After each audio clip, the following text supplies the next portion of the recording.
Baiklah, Assalamualaikum warahmatullahi wabarakatuh. Perkenalkan, nama saya Sarki Wardana. Saya berasal dari kelas 23A dengan NIM 2305113031. Nah, di sini saya akan membuat video terkait tugas dari ujian akhir semester mata kuliah statistik yang diampu oleh Bapak Yanuar Alfikri.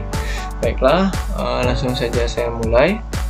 Pertama, kita akan mencari nilai frekuensi dari kelas kontrol dan kelas eksperimen. Baiklah, pertama kita akan mencari kelas frekuensi. Kita masuk ke aplikasi SPSS-nya.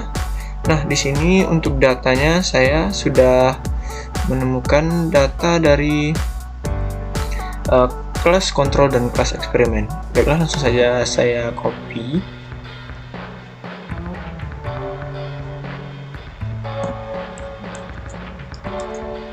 Masuk, salin. Nah, di sini sudah menemukan datanya untuk kelas kontrol. Kita ke variable view. Nah, di sini kita ganti nilai kelas kontrol. Sip. Desimalnya kita kurangi. Kita masuk ke analyze.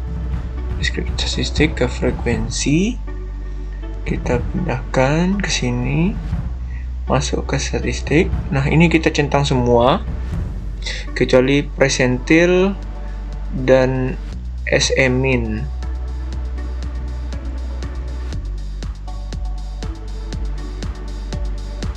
Kita continue, kita oke kan. Nah, sudah dapat. Nah, selanjutnya kita masuk ke data view lagi, kita transform, masuk ke record into different variable, kita pindahkan ke sini, kita ganti nama nilai, kita ganti nama kelas kontrol, labelnya value, kita change. Nah, di sini kita akan membuat range nilai. Nah, kebetulan di kelas kontrol ini data yang saya dapatkan nilai paling rendah yaitu 50 dan nilai paling tinggi yaitu 90 berdasarkan rumus yang log 3 yang berarti sudah saya cari berdasarkan panjang kelas interval, yaitu totalnya adalah 6. Nah, berarti kalau kita mulai untuk value pertama dari 50, untuk jika range-nya 6 berarti 55 untuk value 1. Kita tambahkan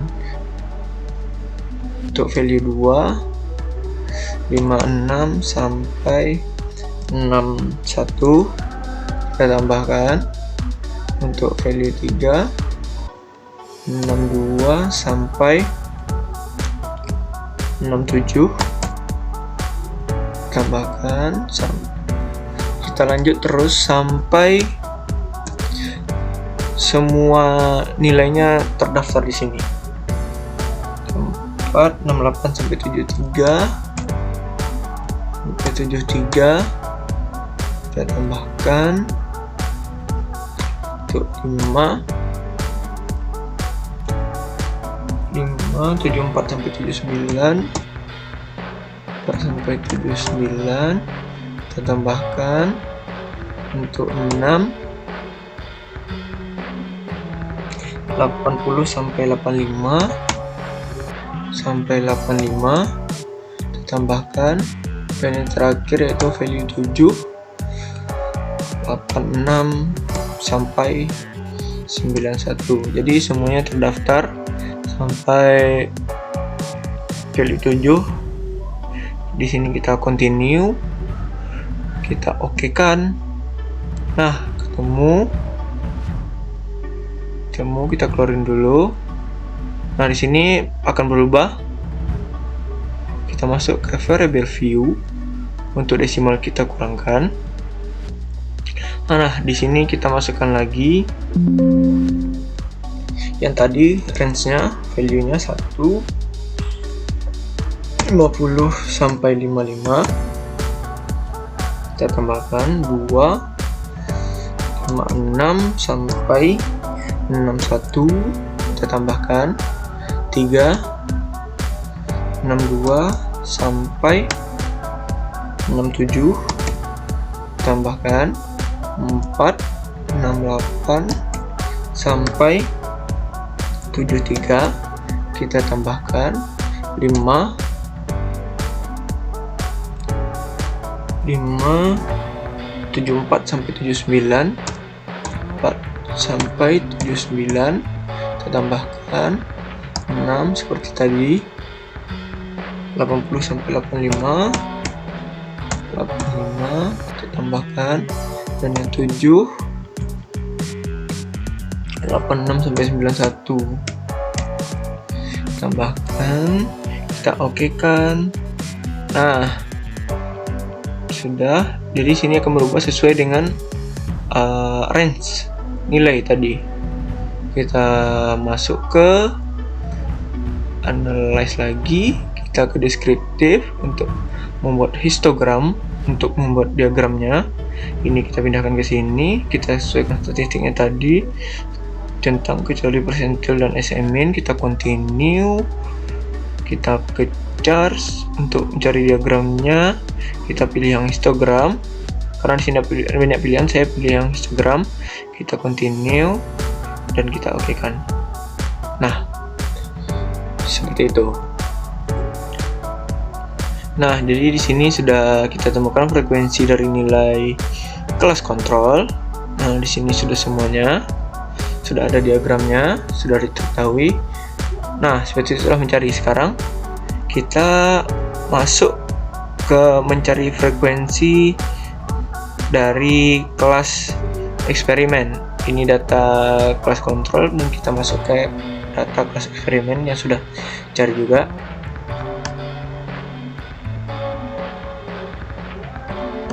Kita copy, selanjutnya kita masuk ke SPSS lagi. Nah, karena tidak bisa digabungkan, kita jadi bikin file baru, data baru. Nah, di sini kita copy lagi data kelas, maaf,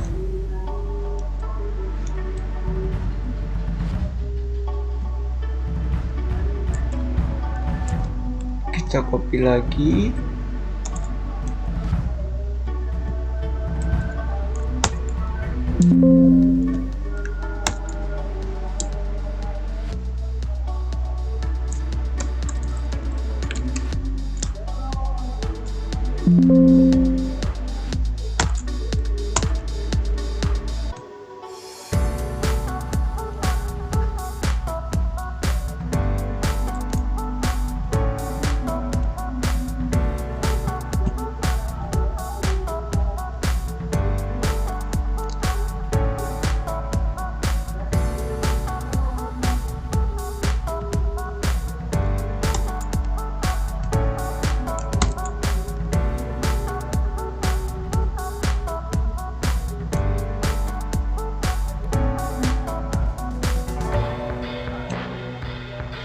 Kita copy data frekuensi,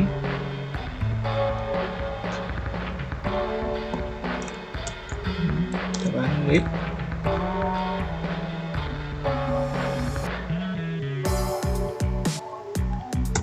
Nah, seperti ini data frekuensi.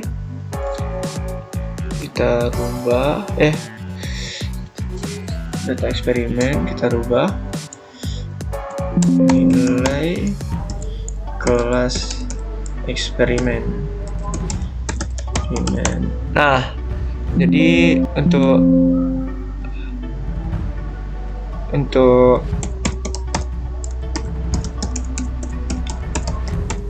caranya tetap seperti tadi. Untuk kelas eksperimen, ulangi lagi cara seperti tadi. Nah, untuk hasilnya sudah saya cari.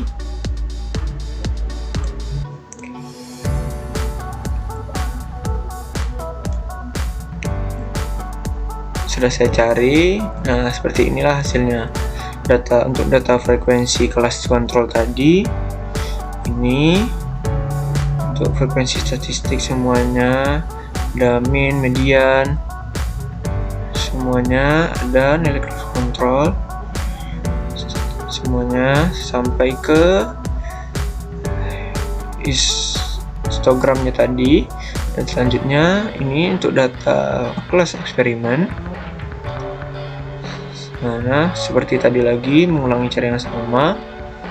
Ini lanjut juga sampai ke ini rata-rata semuanya, sampai ke value, sampai ke histogram juga. Baiklah, selanjutnya kita lanjut ke uji normalitas. Kita kembali ke data kita tadi, yaitu data frekuensi kelas kontrol. Kita copy, kita balik, kita simpan di sini, dan juga data kelas eksperimen.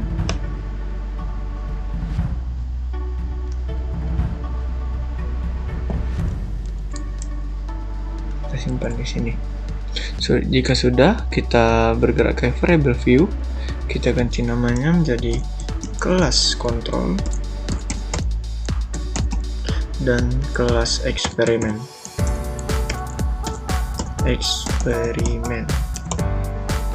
Untuk desimalnya kita kurangi lagi untuk menjadikan angka desimal.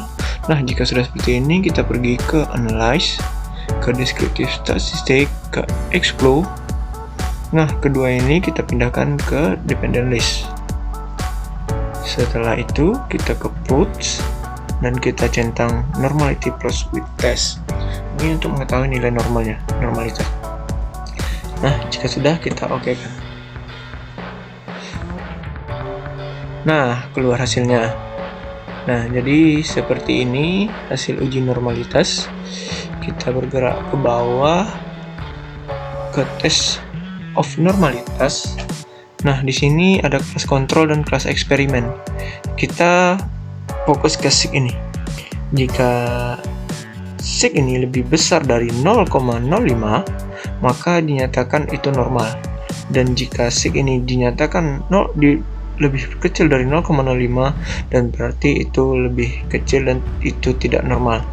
Jadi kita lihat dari kelas kontrol yaitu 0,060, berarti nilainya normal, dan dari kelas eksperimen yaitu 0,053 dan itu besar dari 0,05 dan berarti nilainya normal. Nah, selanjutnya sekarang kita bergerak ke uji data homogenitas. Jadi seperti tadi, kita kembali ke data kita tadi, data frekuensi kelas kontrol. Kita taruh di sini. Untuk uji homogenitas ini, untuk kelas kontrol dan kelas eksperimen, tabelnya itu digabung.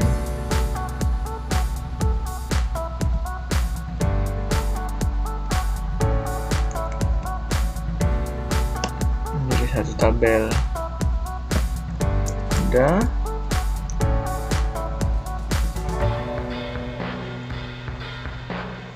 Ini kita tempel lagi, jadi total ada 60. Nah, di variable view kita ganti ini menjadi kelas dan ini menjadi kelompok.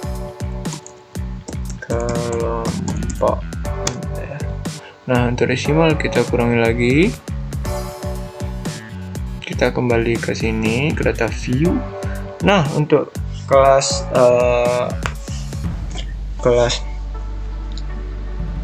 kontrol itu saya tandai menjadi 1 dan eksperimen itu 2. Jadi kita tekan.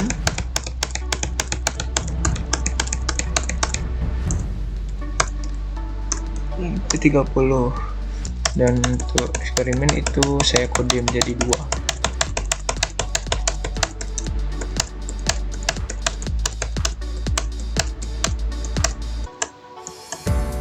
Nah, sudah. Kita kembali ke variable view. Nah, di sini kita rubah menjadi 1, itu berarti tadi kelas kontrol, kita add dan 2 jadi kelas eksperimen.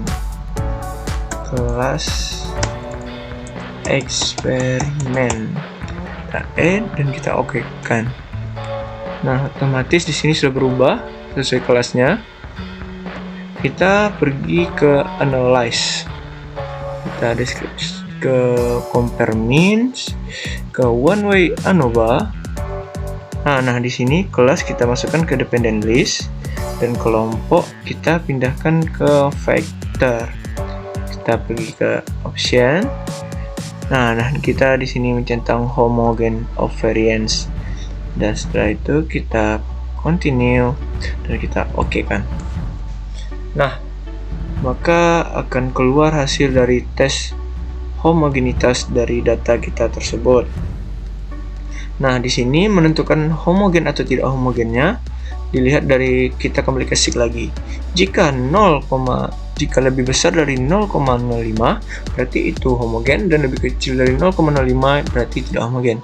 Dan kita lihat di sini data saya itu 0,289 dan berarti data saya merupakan homogen.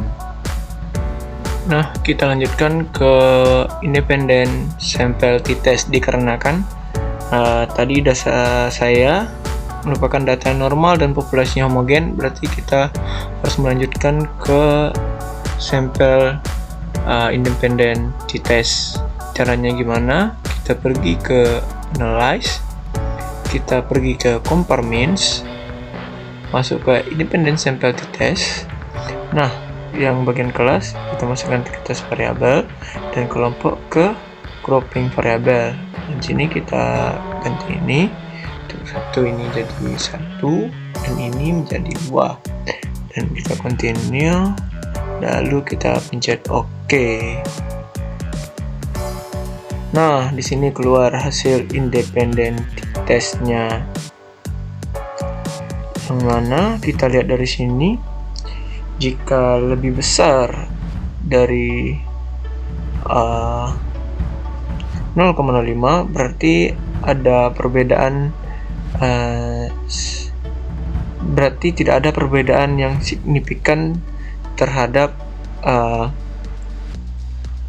data tersebut. Dan jika lebih kecil dari 0,05 berarti ada perbedaan signifikan dari data tersebut. Nah, karena ini lebih besar dari 0,05 yaitu 0,114 berarti data saya merupakan lebih berbeda signifikan, tidak ada perbedaan signifikan pada data tersebut.